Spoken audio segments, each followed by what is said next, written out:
नमस्कार दोस्तों। तो स्वागत है आप सभी का आज के हमारे चैनल पर। तो भाई, प्राचीन काल में पत्थर के औजारों और तांबे के रथ तो हम लोगों ने खूब दौड़ा लिए, लेकिन आज एंट्री हो रही है असली सिंहासन गेम यानी मध्यकालीन इतिहास, मेडिवल हिस्ट्री की। आज बात होगी उनकी जिन्होंने कभी दिल्ली से आगरा तो कभी फैजाबाद से लखनऊ अपनी राजधानियां ऐसे बदली जैसे कि बैक बेंचर्स अपनी सीट बदलते हैं। कुछ लोग सोच रहे होंगे कि सर, हम इन राजाओं की लड़ाइयों से क्या लेना देना। अरे भाई, लेना देना है, क्योंकि अगर इन राजा नवाबों के इतिहास को आज ढंग से पढ़ लिया तो लोअर पीसेस या और कोई भी पेपर हो तो आपका आकार रहित योजना याद दिला देगा। आज बात करते हैं कुछ ऐसे पहलुओं के बारे में जो आपने आज तक कभी नहीं सुने होंगे। तो टेंशन मत लीजिए, जब तक हम साथ हैं हर मुश्किल का सवाल का जवाब आसान होगा, क्योंकि किसी ने क्या खूब कहा है, ख्वाहिशों से नहीं गिरते हैं फूल झोली में, कर्म की साख को हिलाना होगा। कुछ नहीं होगा इन अंधेरों को कोसने से, अपने हिस्से का दिया खुद जलाना होगा। जी हाँ दोस्तों, आज है हमारा लेक्चर नंबर 3, जहाँ हम सुपड़ा साफ करने वाले हैं उत्तर प्रदेश के मध्यकालीन इतिहास का। कन्नौज के उस त्रिपक्षीय संघर्ष से लेकर जौनपुर के सिराजे हिंद बनने तक, और आगरा के ताजमहल से लेकर नवाब लखनऊ के नवाबों की नजाकत तक, ऐसे टॉप 20 वाले प्रश्न देखेंगे जो सीधे आपकी परीक्षा के नए पैटर्न को नॉकआउट करेंगे। तो अपनी गद्दी की संभाल लीजिए, वीडियो को तुरंत लाइक मारिए और चलिए शुरू करते हैं आज के इस शाही सफर का पहला धमाकेदार सवाल। द फेमस त्रिपति स्ट्रगल, त्रिपति संघर्ष, the control of Kannauj was fought between three major dynasty of early medieval India. तो किस किस के बीच में हुआ था ये संघर्ष? तो ये संघर्ष जो हुआ था, इसका करेक्ट आंसर है पाला, प्रतिहार और राजपूत के बीच में कन्नौज को लेकर ये संघर्ष खेला गया था। ये कन्नौज के लिए ले गए, ये संघर्ष रचा गया था, जिसमें ये देख रहे थे कि कन्नौज कन्नौज किसका, इस पे कौन गवर्न करेगा। उस समय कन्नौज बहुत ज्यादा इंपॉर्टेंट था। चलिए, पहले आपके क्वेश्चन का आंसर हो गया है option number B. Question number 2, in the history battle, in the historic battle of Chandawar, ठीक है, 1194 में हुआ था, जो कि मोहम्मद गौरी ने डिफीट किया था जयचंद को, ठीक है, जो गढ़वाल रूलर ऑफ कन्नौज के थे। Where is historic site Chandwa located in present day of Uttar Pradesh? तो उत्तर प्रदेश के आज के टाइम पे ये कहाँ पे लोकेटेड है, ये आपको बताना है। तो ये आपका लोकेटेड है Firozabad district, on the bank of the Yamuna river, Yamuna नदी के किनारे फिरोजाबाद डिस्ट्रिक्ट में यह आपका चंदावर आता है, जो आज के प्रेजेंट टाइम में आपको देखने को मिलता है। क्वेश्चन नंबर 3 आपके सामने ये रहा, विच सुल्तान ऑफ दिल्ली सल्तनत established the independent Sarki dynasty at Jaunpur in 1394 AD during the chaotic invasion of Taimur. Taimur ने जब यहाँ पे हमला किया था, तो उस समय उस अस्थिरता का फायदा उठाकर एक शर्की डायनेस्टी बनाई गई थी आपकी जौनपुर में। तो उस शर्की डायनेस्टी को किसने बनाया था, ये आपसे पूछा गया है। तो ये बनाया गया था नसीरुद्दीन मोहम्मद शाह तुगलक द्वारा। ठीक है, इनका पूरा नाम था नसीरुद्दीन शाह तुगलक शर्की। बाद में इनको नाम और भी बदले। तो ठीक है, इन्होंने शर्की डायनेस्टी की स्थापना की थी, जो कि आपने पता होगा बहुत ज्यादा टाइम तक नहीं चली थी, लेकिन हाँ, कुछ अच्छे अच्छे काम करके ये लोग चले गए थे। तो यहाँ पे करेक्ट ऑप्शन हो जाएगा हमारा ऑप्शन नंबर 1। ठीक है, नेक्स्ट क्वेश्चन की तरफ चलते हैं। क्वेश्चन नंबर 4 की तरफ चलते हैं। During to its magnificence patronage of Islamic art, literature and architecture under the Sharqi rule, which city of UP under title of Siraj Hind, light house of the east? तो light house of the east किसको बोला जाता था? तो सरकी dynasty कहाँ पे rule करती थी? वो जौनपुर में रूल करती थी। तो जौनपुर को ही हम लोग क्या बोलेंगे, light house of the east बोलते हैं। किसको बोलते हैं? जौनपुर को बोलते हैं हम लोग light house of the east, क्योंकि सरकी डायनेस्टी जो थी वो रूल ही कर रही थी हमारी जौनपुर में। तो क्वेश्चन नंबर 5 की तरफ बढ़ते हैं। Which Lodi sultan founded the city of Agra in 1504 AD and later shifted is imperial capital from Delhi to Agra in 1506 में? तो किसने बनाया था? आगरा शहर बनाने वाला कौन सा इंसान था, किसने बनाया था, कौन था इसमें से बता दो। बहलोल लोदी, सिकंदर लोदी, इब्राहिम लोदी या खिलजी खान? तो यहाँ पे थे हमारे सिकंदर लोदी। सिकंदर लोदी ने 1504 में आगरा सिटी को फाउंड किया था। उसके बाद अपनी कैपिटल शिफ्ट कर ली थी 1506 में, जो कि दिल्ली से आगरा शिफ्ट कर ली थी।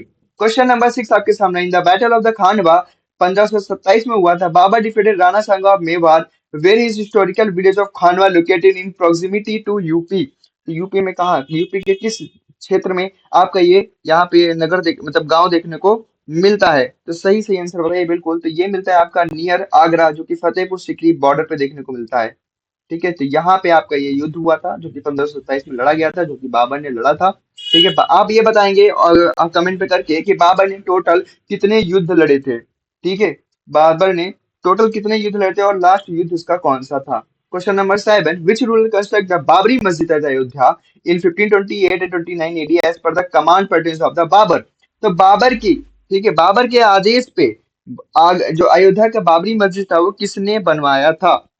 ठीक है, किसने बनवाया था, ये बनवाया था मीर बाकी ने बनवाया था। ठीक है, option number A correct answer हो जाएगा आपका।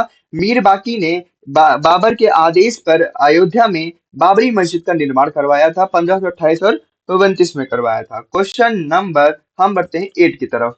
The great Afghan ruler Sher Shah Suri died in May 1545 due to an accidental gunpowder explosion during the siege of which fort in the fortress in the Uttar Pradesh. तो कौन से किला को जीतने गया था जिसमें उसका विस्फोट के कारण गोला फेंक के मारा था, फिर वो गोला उसी के ऊपर गिर गया था, मतलब जहां पे उसका पूरा असलहे का रखा था, बारूद आरूद वहीं पे गिर गया था, जिसकी वजह से ब्लास्ट हो गया था और उसी में वो घायल होके मर गया था। तो कौन से फोर्ट को जीतने के लिए वो काम कर रहा था, तो वो फोर्ट था अपना कलिंजर का फोर्ट। ठीक है, आप ये बताएंगे कलिंजर का फोर्ट कहाँ पे लोकेटेड है। ठीक है, कलिंजर का फोर्ट यूपी के किस डिस्ट्रिक्ट में लोकेटेड है, ये है आपका आज का क्वेश्चन। और बहुत ज्यादा इंपॉर्टेंट क्वेश्चन, बहुत ज्यादा पूछा भी जाता है कि कलिंजर का जो किला है वो यूपी में किस जगह पर स्थित है। क्वेश्चन नंबर 9 है, Akbar founded the Fatehpur Sikri as his new imperial capital to celebrate the birth of his son Jahangir who was the chief architect of this magnificent complex. किसको, कौन था इसका वास्तुकार, कौन था इसका, हमारा जो फतेहपुर सिकरी बनी गई थी। उस्ताद अहमद लाहौरी, बहाउद्दीन मिराज, मीरक मिर्जा गियास और अब्दुल सामद। तो इसका था भैया, कौन था, पता है किसी को, बिल्कुल पता होगा। आपके हो जाएंगे कौन से, ऑप्शन नंबर बी। ठीक है, बहाउद्दीन जो था वो था इसका आर्किटेक्ट, किसका, फतेहपुर सिकरी का। ठीक है, बहुत ज्यादा इंपॉर्टेंट क्वेश्चन है, पूछा जाता है। फतेहपुर सिकरी की जो स्टेब्लिशमेंट हुई तो कब हुई थी वो आप बताएंगे, डेट बताएंगे। ठीक है, क्वेश्चन नंबर 10 की तरफ चलते हैं। Akbar Akbar constructed the iconic Buland Darwaza at the Fatehpur Sikri to commemorate the his victory over which region. तो यहाँ पे कौन से रीजन को जीत कर आया था अकबर, जिसकी वजह से उसने बुलंद दरवाजा का निर्माण करवाया था। तो वो विक्ट्री थी बंगाल की, गुजरात की, दक्कन के, मेवाड़ की। तो वो विक्ट्री जो थी वो गुजरात की थी, गुजरात को जीत के आया था। उसके बाद में अकबर ने क्या किया था, फतेहपुर सिकरी में ही बुलंद बुलंद दरवाजा है, ठीक है, जो एंट्री गेट है उसका निर्माण करवाया था। नेक्स्ट क्वेश्चन आपके सामने आपकी स्क्रीन पे ये रहा, क्वेश्चन नंबर 11। ठीक है, आगरा में स्थित इत्माउद्दौला का मकबरा जो पूरी तरह से सफेद संगमरमर से निर्मित है और पिंट्रा ड्यूरा पच्चीकारी का तकनीक का उपयोग करने वाली पहली मुगल इमारत है, का निर्माण किसने करवाया था। तो पता है इत्मुद्दौला का निर्माण किसने करवाया था। ठीक है, तो इसका आंसर, करेक्ट आंसर क्या हो जाएगा, नूरजहां ने करवाया था, शाहजहां ने करवाया था, मुमताज महल ने करवाया था, या आपका अकबर ने करवाया था। तो ये थे नूरजहां ने करवाया था। ठीक है, किसने करवाया था, तो ये नूरजहां ने करवाया था इसका निर्माण। ठीक है, चलिए करेक्ट आंसर हो जाएगा option number A. Question number 12 आपके सामने, the construction of the world famous Taj Mahal at the Agra was completed in which year, who was it's chief designer. तो किसने बनवाया हमको पता है। ठीक है, लेकिन यही जो क्वेश्चन हैं जो आपको सबसे अलग बनाते हैं, क्योंकि यही डिफरेंट डिफरेंट टाइप के आपसे क्वेश्चन यहाँ पे पूछे जाते हैं। ठीक है, तो ये आपको जरूर पता होना चाहिए। ये बनाया गया था 1653 में, उस्ताद अहमद लाहौरी इसके आर्किटेक्ट्स थे। ठीक है, आर्किटेक्ट मतलब वास्तुकार कौन थे, तो या डिजाइनर कह लो, कुछ भी कह लो, तो वो थे हमारे उस्ताद अहमद लाहौरी थे। बनाया कब गया था, 1653 में बन के तैयार हो गया था। ठीक है, क्वेश्चन नंबर 13 आपके सामने, in the Mughal war of succession 1658 में Aurangzeb decisively defeated his elder brother Dara Shikoh in the battle of the Samugarh. Where is Samugarh located. तो इस समय सामूगढ़ है जो अभी कहाँ लोकेटेड है। ठीक है, तो ये कहाँ पे है आपका, आगरा में है। ठीक है, कहाँ पे है, आगरा में है। सामूगढ़ कहाँ पे लोकेटेड है आपका, तो आगरा डिस्ट्रिक्ट में लोकेटेड है। क्वेश्चन नंबर 14 आपके सामने रहा, in the 1722 AD Mir Mohammad Amin Musavi properly known as the Saadat Khan Burhanul Mulk was appointed the governor of Awadh, laying the foundation of the independent Nawabs of Awadh, who appointed him। इनको किसने अपॉइंट किया था, ठीक है, अवध का, अवध की कमांडिंग इनको दी गई थी। तो किसने किया था भैया, तो हमारे भाई साहब ने किया था। कौन से, बहादुर शाह ने किया था, फर्रुख सियार ने किया था, शाह आलम सिकंदर ने किया था, मोहम्मद शाह रंगीला ने किया था। तो मोहम्मद शाह रंगीला ने इनको अपॉइंट किया था, बाद में इन्होंने क्या किया था, यहीं पे, ठीक है, यहीं पे आके बस गए थे और पूरा फिर पूरा लखनऊ पे कंट्रोल इन्हीं का हो गया था। ठीक है, और ये कंट्रोल कब तक चला था, तो ये कंट्रोल चला है आपका जब तक अंग्रेज का कंट्रोल नहीं आ गया था। और अंग्रेज का कंट्रोल कब है, 1857 की जो क्रांति हुई थी उसके बाद में अंग्रेज का कंट्रोल यहाँ पे आ गया था। क्वेश्चन नंबर 15 की तरफ बढ़ते हैं। Nawab Asafuddaula shifted the capital of the Awadh kingdom from Faizabad to Lucknow in which year. आपको ये बताना है फैजाबाद से अयोध्या नाम चेंज हो गया है तो वो कब किया गया है। ठीक है, फैजाबाद से अयोध्या नाम कौन से ईयर में किया गया था। हम बात करते हैं कि कैपिटल को शिफ्ट कब किया था। नवाब आसफुद्दौला ने कहाँ से कि फैजाबाद से लखनऊ कब शिफ्ट किया गया था। तो ये शिफ्ट किया गया था आपका 1775 में शिफ्ट किया जाए, जो कि अयोध्या से मतलब आज की अयोध्या उस समय की फैजाबाद से लखनऊ कर दिया गया था। क्वेश्चन नंबर 16 आपके सामने रहा। द मैग्निफिकेंट बड़ा इमाम बाड़ा including the famous Bhool Bhulaiya was build by Nawab Asaf-ud-Daula in 1784। What was the core social reason behind it construction. तो कौन सा ऐसा रीजन था जिसकी वजह से हमको ये बनवाना पड़ा था। बहुत ज्यादा था to celebrate victory over Rohillas, क्या ये था। Feminine relief employment for public, क्या ये था। To protect the city from the British invention, क्या ये था। ऐसे gift for the Persian wife, तो ये था क्योंकि उस समय भीषण अकाल से पीड़ित जनता को रोजगार देने के लिए इसका निर्माण करवाना शुरू किया था नवाब ने। जिसमें जो अभी हमारी अकाल की वजह से जो जनता थी वो जिसको उसके पास पैसे वैसे नहीं थे उनके लिए एक राहत सामग्री के तौर से यह काम किया गया था।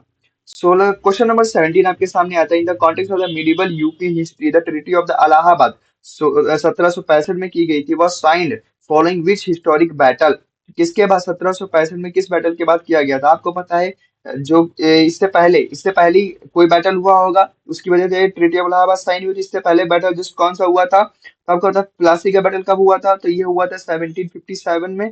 फिर बैटल ऑफ जो बक्सर था ये 1764 में हुआ था। तो बैटल ऑफ बक्सर के बाद में ही आपकी ट्रीटी ऑफ इलाहाबाद साइन की गई थी।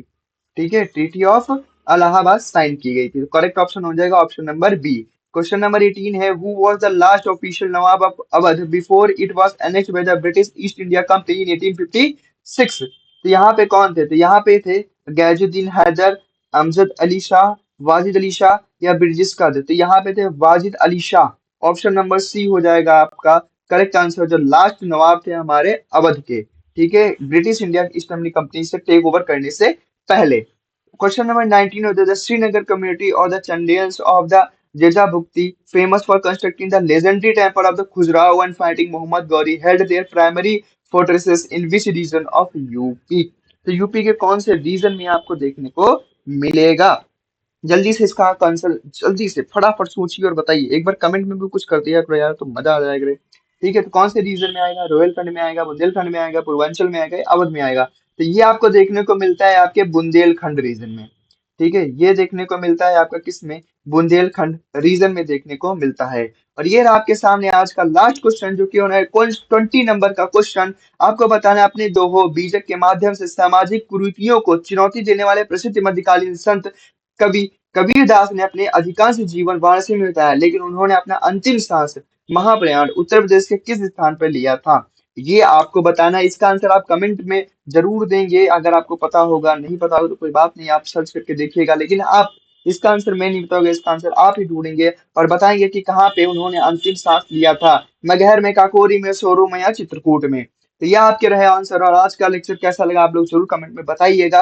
कैसी चल रही है सीरीज, आपको मजा आ रहा है, डिफरेंट टाइप के क्वेश्चन देखने को मिल रहे हैं। इसी तरह से आगे भी कंटिन्यू रहेगा, हर एक क्वेश्चन चैप्टर वाइज चलता रहेगा जिसमें आपको कोई भी दिक्कत नहीं होगी। हर एक टाइप के क्वेश्चंस आपको देखने को मिलेंगे, डिफिकल्ट से डिफिकल्ट क्वेश्चंस देखने को मिलेंगे जिसमें आपको कोई भी परेशानी ना आए जब आप एग्जाम में बैठे। तो इसी तरह के क्वेश्चन की सीरीज को फॉलो करने के लिए एक सब्सक्राइब और एक लाइक तो बनता है। चलिए हम मिलते हैं आपसे नए वीडियो में, तब तक के लिए धन्यवाद, टाटा बाय बाय, जय हिंद जय भारत।